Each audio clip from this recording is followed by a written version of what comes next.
del 1 al 20. Leemos la palabra de Dios en el nombre del Padre, del Hijo y del Espíritu Santo. Amén. Amén. Antes de la fiesta de la Pascua, sabiendo Jesús que su hora había llegado para que pasase de este mundo al Padre, como había amado a los suyos que estaban en el mundo, los amó hasta el fin.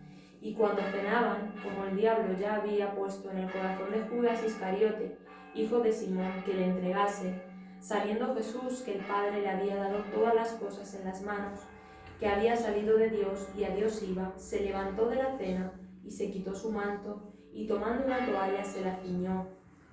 Luego puso agua en un lebrillo y comenzó a lavar los pies de los discípulos y a enjuagarlos con la toalla con que estaba ceñido. Entonces vino a Simón Pedro y Pedro le dijo: Señor, ¿tú me lavas los pies? Respondió Jesús y le dijo: Lo que yo hago tú no lo comprendes ahora, mas lo entenderás después. Pedro le dijo: No me lavarás los pies jamás. Jesús le respondió: Si no te lavare, no tendrás parte conmigo. Le dijo Simón Pedro: Señor, no solo mis pies, sino también las manos y la cabeza. Jesús le dijo: El que está lavado no necesita sino lavarse los pies, pues está todo limpio, y vosotros limpios estáis, aunque no todos. Porque sabía quién le iba a entregar, por eso dijo: No estáis limpios todos. Así que después que les hubo lavado los pies, tomó su manto y volvió a la mesa y les dijo: ¿Sabéis lo que os he hecho? Vosotros me llamáis Maestro y Señor, y decís bien porque lo soy. Pues si yo, el Señor y el Maestro, he lavado vuestros pies, vosotros también debéis lavaros los pies los unos a los otros. Porque ejemplo os he dado para que como yo os he hecho, vosotros también hagáis. De cierto os digo, el siervo no es mayor que su Señor, ni el enviado es mayor que el que le envió. Si sabéis estas cosas, bienaventurados seréis si las hiciereis. No hablo de todos vosotros, yo sé a quién he elegido, mas para que se cumpla la Escritura, el que come pan conmigo levantó contra mí su calcañar. Desde ahora os lo digo antes que suceda, para que cuando suceda creáis que yo soy. De cierto os digo, el que recibe al que me enviare, me recibe a mí. El que recibe a mí, recibe al que me envió. Hasta ahí. Amén. Gracias te doy, Señor Jesucristo, por la oportunidad que tú me das de predicar tu palabra, de este mensaje, Señor. Lo pongo en tus manos, Señor, que no sea yo. Abre nuestra mente, nuestro entendimiento, nuestro discernimiento y ministra tú esta palabra, Espíritu Santo, con tu sabiduría, en el nombre de Jesús. Amén. Amén. Entonces el tema principal aquí que era lavar los pies, que Jesucristo lavó los pies. Lavar los pies era una costumbre de los países del Medio Oriente, entre ellos de los judíos. Cuando un invitado llegaba a la casa de alguien, el dueño de la casa se paraba a lavarle los pies. Pies que en aquellos tiempos permanecían sucios, porque en aquellos tiempos no existía como existe hoy, las carreteras, las aceras, caminaban por desiertos, por campos, por caminos, por montes. Pero no solamente tenían como objetivo en aquellos tiempos la costumbre de lavar o quitar el polvo, o la suciedad, o la tierra, o la arena, porque lavar los pies también tenía y tiene un significado de trasfondo espiritual, para acercarse a lo que es santo. Tenemos el ejemplo que en el Antiguo Testamento, en el templo, en aquellas instituciones que se establecían para que los hermanos se reunieran, el pueblo de Israel, a alabar a Dios, debían de lavarse los pies y debían de lavarse en la fuente antes de entrar en el lugar santo, en el templo. También fue un mandato dado por Dios a su pueblo a través de Moisés. Les comparto, les leo yo. Éxodo 30, dice así el 20 y el 21. Dice: Cuando entren en el tabernáculo de reunión se lavarán con agua para que no mueran. Y cuando se acerquen al altar para ministrar, para quemar la ofrenda encendida para Jehová, se lavarán las manos y los pies para que no mueran.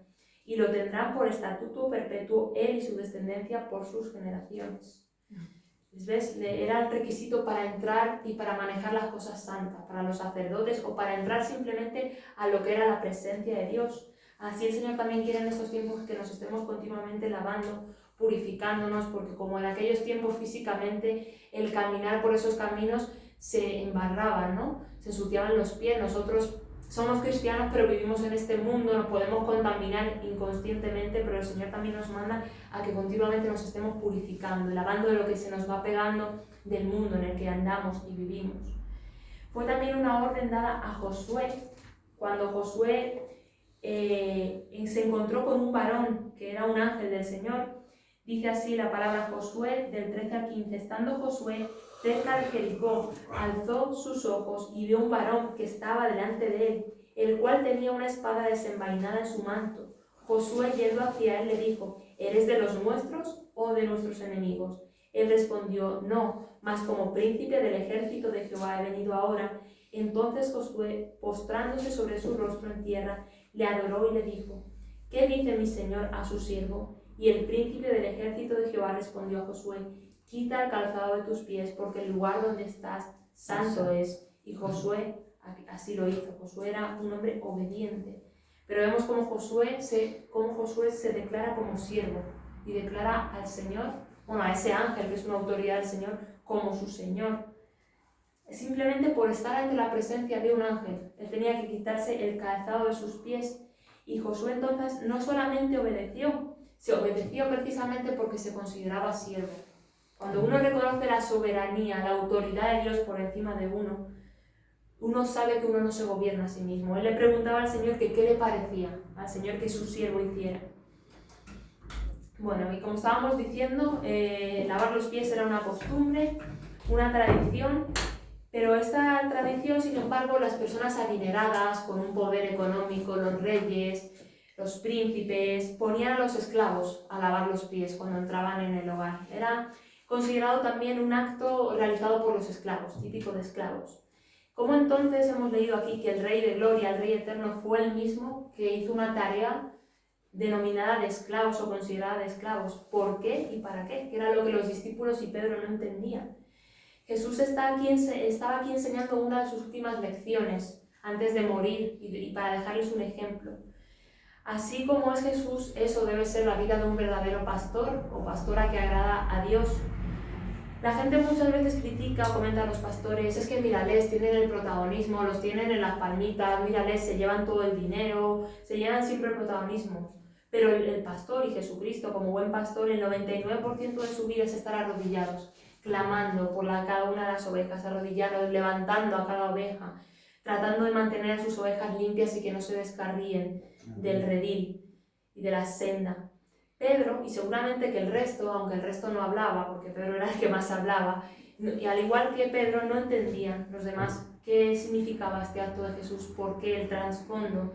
Así mismo mucha gente en este mundo sigue sin entender por qué Jesucristo vino, por qué murió, por qué existe la Biblia, el porqué de todo, el porqué y para qué.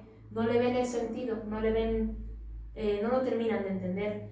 El Señor nos está mandando con esta parábola o con esta enseñanza de lavar los pies, de mostrar nuestro servicio, nuestra disposición, porque esto glorifica a Dios y da testimonio de quién es Cristo. Amén.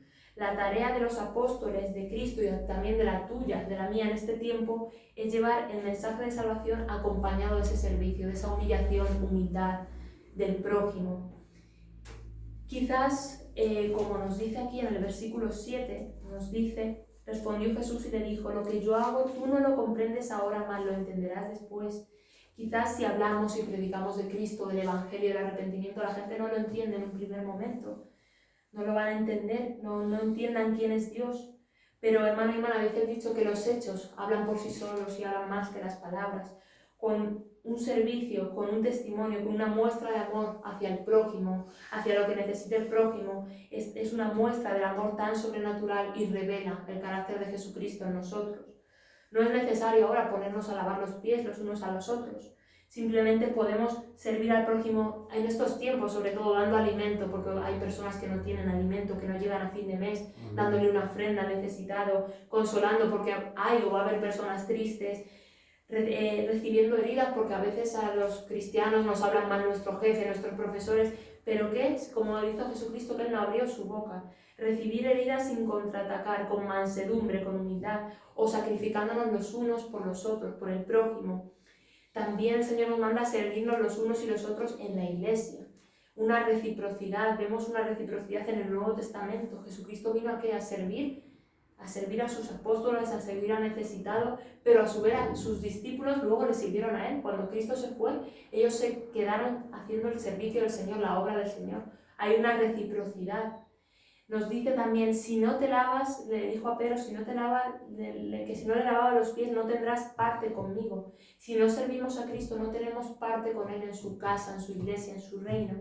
Y si no servimos a la iglesia los unos a los otros de diferente forma, no tenemos parte los unos con los otros, como hermanos, como miembros de un solo cuerpo unidos. Entonces reflexionemos, ¿estamos dispuestos a seguir el ejemplo de Cristo? ¿A quién y de qué forma podemos servir en el día de hoy?